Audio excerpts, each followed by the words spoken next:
हाल ही में प्रदेश के जनपद कन्नौज से एक चौंकाने वाली खबर सामने आई थी, जिसमें यूपी के एंटी करप्शन विजिलेंस यूनिट ने घूस लेते एक शिक्षा अधिकारी को रंगे हाथों पकड़ा था, जिसके बाद बहुत से लोगों ने एंटी करप्शन यूनिट के अधिकारियों की पीठ खूब थपथपाई थी। इसी रिश्वत कांड ने अब एक नया सनसनीखेज मोड़ ले लिया है, जिसमें पता चला है कि शिक्षा अधिकारी बाबू विमल पांडे को जबरन रिश्वत देकर घूस के मामले में फंसाया गया था।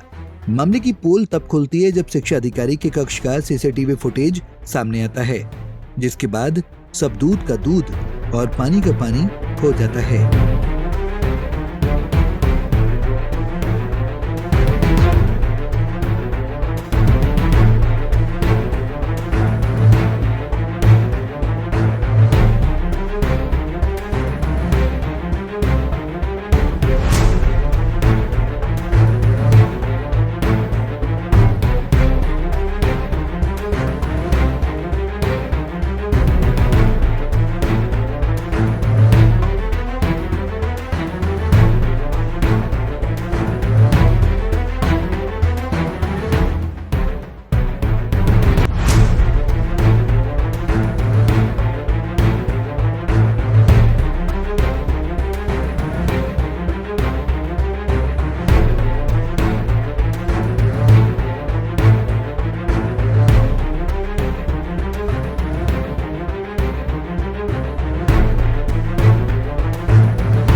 सीसीटीवी में साफ देखा जा सकता है कि कैसे जबरदस्ती एंटी करप्शन अधिकारियों ने बाबू पांडे को फाइल पकड़ानी चाहिए, और जब उसने ऐसा नहीं किया तो खुद ही अधिकारियों ने उनके पैरों के पास नोट गिरा दिए।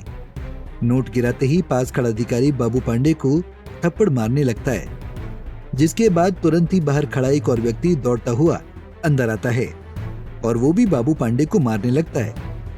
सोचिए, अगर सीसीटीवी की फुटेज सामने नहीं आती तो क्या होता। झूठे अधिकारियों को पहले ही शाबाशी दी जा चुकी थी और समाज बाबू विमल पांडे को पहले ही बिना जांच के दोषी मान चुका था। खुद बाबूलाल पांडे से जब पूरे मामले के बारे में पूछा गया तो देखिए कैसे उनकी आंखें नम हो जाती हैं। मेरे पास ये कोई चार्ज नहीं है, हम शिकायत करता हूँ जानते भी नहीं है, न कोई मेरी नॉलेज उसमें।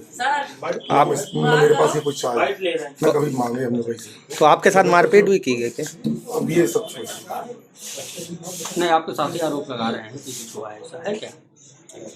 ये जो आपके ऊपर आरोप लगाया गया है तो एरियर वाला कि एरियर का पटल हमारे पास कोई पटल ही नहीं है, अच्छा। देखते ही नहीं है। लेकिन बताया जा रहा है अधिकारी ने आपको नामित किया था इस मामले को देखने। कोई सवाल ही नहीं। आप रंगे हाथों पकड़े गए पैसे लेते हुए? कोई हमने पैसे छुआ ही नहीं, हमारे पास तो आए और वैसे फाइल ऐसे करने लगे, हमने मना किया, अपने आप वो पैसे के। पांडे जी, आपके चेहरे पे निशान है ये चोट के,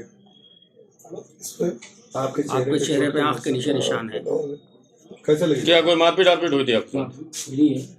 जो चीज स्पष्ट बताइए ना, बताइए आपके साथ में, बताइए जो भी है। बोलिए, आप अपनी बात तो बोलिए। मारपीट की गई आपके साथ में? रिश्वत मामले ने जल्द ही तूल पकड़ लिया है और चारों तरफ लोग इसी की चर्चा कर रहे हैं। मामले पर जब प्रदेश के समाज कल्याण राज्य मंत्री असीम अरुण से सवाल पूछा गया तो सुनिए उन्होंने क्या कहा। दी जा रही थी, लिया नहीं। सीसीटीवी का कुछ अंश मैंने भी देखा है और मुझे पूरा विश्वास है कि उसमें एंटी करप्शन के जो वरिष्ठ अधिकारी हैं वो उसका संज्ञान लेंगे। हालांकि उस कैमरे में कुछ ऐसा स्पष्ट नहीं है जैसा दर्शाया जा रहा है। भ्रष्टाचारियों के खिलाफ जमींदारी है और बीएसए कार्यालय की 3 शिकायतें मेरे पास इसके अलावा भी आई हुई हैं और इसी व्यक्ति के खिलाफ शिकायतें आई थी कि ये पैसा लिए बिना टीचरों का एरियर नहीं दे रहे। तो शिकायत तो निश्चित रूप से थी, लेकिन जो कानूनी प्रक्रिया है उसकी शुचिता भी बरकरार रहनी चाहिए।